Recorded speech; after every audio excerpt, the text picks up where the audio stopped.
If you're not investing in real estate, you're missing out. Let me share with you 8 reasons why I love investing in real estate. Number 1, it's accessible. Anybody can buy it. As long as you're over the age of 18 years old, whether you're a Canadian resident or not, you can buy real estate. Now recently Ontario implemented a 15% non-resident speculation tax, which honestly is just a tax grab. I've noticed that our foreign clients have not cared. At the end of the day, Canada is an economically and politically stable country. Anyway, this is a whole nother topic and I'll make another video about it sometime. Number 2, it's appreciable.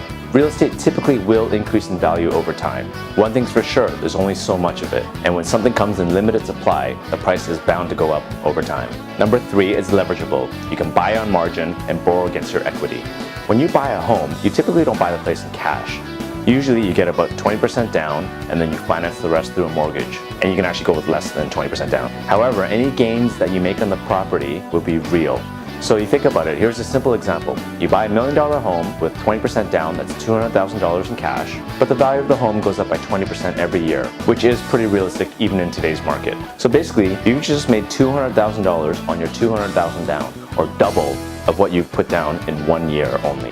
Now I know it's a very simplistic example as there's closing costs, transaction fees, taxes that you have to pay, and you really don't see the gains until you actually sell. But you can always remortgage the property and take the equity out to use towards other investments. Anyway, imagine what would happen if you held it longer than a year. Number 4, it's rentable. Chances are, whatever you invest in will be rentable. Now there's different schools of thoughts of owning versus renting and how to use your money, but let me tell you this, with vacancy rates hovering around 1% in Toronto, you'll typically see bidding wars for properties for tenants to live in. But tenants don't care about the real estate market, they just want a place to rest their heads. And the average rent of a 1-bedroom condo is over $2,000. That's crazy.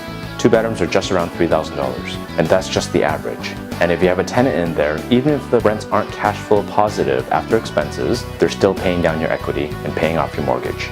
I'm sure you've heard it before, tenants are always paying off the landlord's mortgages. Number 5, it's improvable. If you purchase a place that's a dump, you're probably going to get a discount on it. But even if it isn't, you can always improve the property and increase the value over time. You want to be careful not to over-improve the property and not get the returns unless you're using it for your own enjoyment. Number 6, and this is my favorite, there's great tax benefits to owning real estate. I don't know how long this is going to last, but currently if you're a resident of Canada, you say you made $200,000 on your $1 million property in 1 year and you sold it, if it's your own primary residence, you don't pay any tax on that. That's great. And if it's not your primary residence, because I always say your home is not an investment because you're always going to need somewhere to live, somewhere equal or greater than where you currently live now, then you only pay tax on 50% of that. So in that example, $100,000 of that goes towards your income and you pay your taxes as you normally would. That's great. What other investment class do you know that can do this for you? Because typically you have to pay taxes on all of the gains. In addition to this, you can write off all the expenses to rental properties. And if you purchase the property in a holding company, you can always defer the income. Number 7, it's stable. It's slow to rise and slow to fall. Now the number 1 complaint I hear about investing in real estate is that it's not liquid. But is that a bad thing?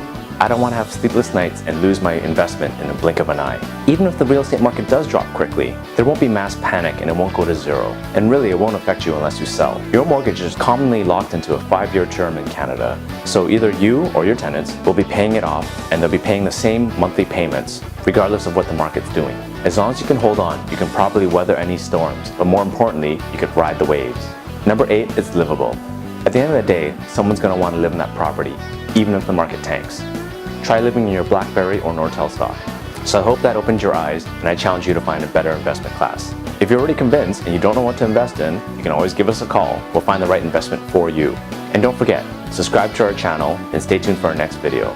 Until then, happy investing.